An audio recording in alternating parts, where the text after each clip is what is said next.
The story of rhetorical theory that we have been telling in this class can be seen as beginning with the Sophists. They had imagined language and speech as a kind of magical power that was wielded by orators, who were trained to exercise this power to turn weaker arguments into stronger ones, to make what is absent present and what is present to disappear. With the coming of Plato and Aristotle, rhetoric is reduced to an art of reflection. Words are useful to clarify or amplify what is already the case, whether in Plato's eternal realm of the ideal or in Aristotle's empirical world of the real. Rhetoric helps people to understand or accept the truth about the world, a truth that is established apart from speeches and persuasion, say through the disciplines of philosophy or science. In the biblical tradition, there is a different understanding of truth, of course. Truth is revealed or disclosed against a backdrop of mystery and obscurity. Speech and language reveal as well as hide what is going on, and in so doing are also involved in making and remaking the world. Words create and destroy precisely because of their capacities for hiding and revealing. The dominant way of thinking about rhetoric, then, for over 2,000 years since the classical period has been as an act of persuasion. Rhetoric involves the symbolic strategies we use to amplify the knowledge we want to convey or the perspective we want to advocate. Such rhetorical strategies involved trust, emotion, and logic, as Aristotle explained. Through such means of persuasion, the audience comes to perceive the world anew.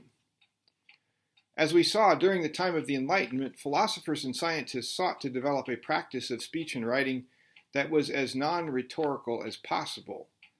The point was to describe and reflect the world around us by conveying accurately coded reflections of the sensations we experience from our ideas and from the world around us.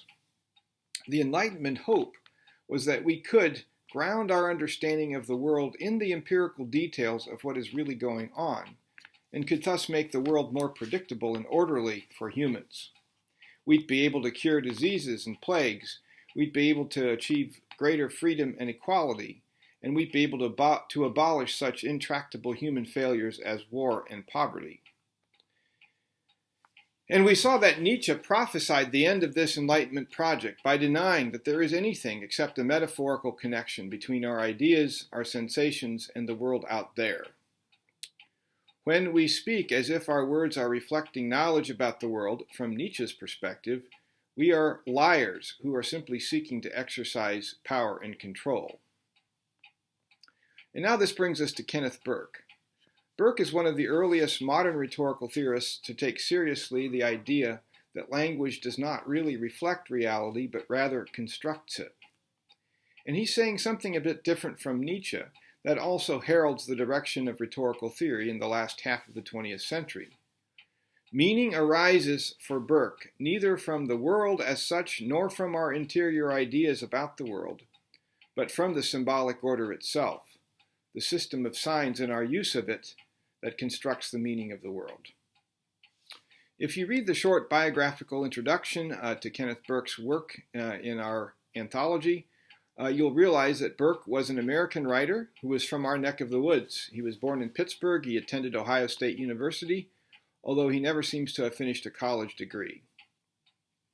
Sometimes it is said that the history of rhetorical theory can be divided into two important moments: Aristotle's theory of persuasion and Burke's theory of identification. This is an overstatement, but it does capture something of the dramatic shift in thinking that Burke helped to advance. Burke argued that all language use is rhetorical. All speech is a form of symbolic action invested with a kind of partisanship of meaning. By this he meant that rhetorical theory could and should be applied not just to speech events traditionally coded as rhetorical, such as political oratory, sermons, and opinion essays, but also to poetry, literature, and science. And the question to ask to make this partisanship visible is not simply how does a text persuade, but what kinds of identification is taking place. Burke explains identification this way. A is not identified with his colleague B, but insofar as their interests are joined, A is identified with B. Or he may identify himself with B even when their interests are not joined. This is on page 1325 in the second column, a little over halfway down. Burke explains that this is an instance of what he calls the ambiguities of substance. A is both joined with B and separate from B. This is how he understands that the underlying reality or substance of the world is what he calls elsewhere a central moltenness. The real world is a chaotic, swirling mess, a bit like the cosmos before the act of creation in Genesis 1. When we speak, like God, we impose an order on this chaos. We separate and we join, we distinguish and align. Or, as Burke puts it, we practice division and we practice identification. As he says, identification is compensatory to division. If men were not apart from each other, there would be no need for the rhetorician to proclaim their unity. This is on page 1326 in the second column, also about halfway down. We can see this practice of identification going on in the postcard most Americans received recently from the White House about coronavirus guidelines. On the front of the card, it is stated, President Trump's coronavirus guidelines for America. And beneath this title are two images. One is an icon of the White House, and the other is an icon of the Centers for Disease Control. The context, the central moltenness of this card is not just that we are in the middle of a chaotic global pandemic, but also that part of our social reality is the division between the President of the United States and the public health experts, between politics and science. The cover of this card seeks to identify these two sources of authority with one another. When we start to think about discourse this way, we are able to see identification and division everywhere. The symbolic order is constantly identifying and dividing. We are all participating in this consciously or unconsciously.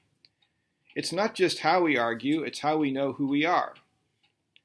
Perhaps as you read Burke, you can think about some examples of identification and division happening around you, on your social media platforms, in politics, in advertisements and marketing, in religious talk, in family conversations.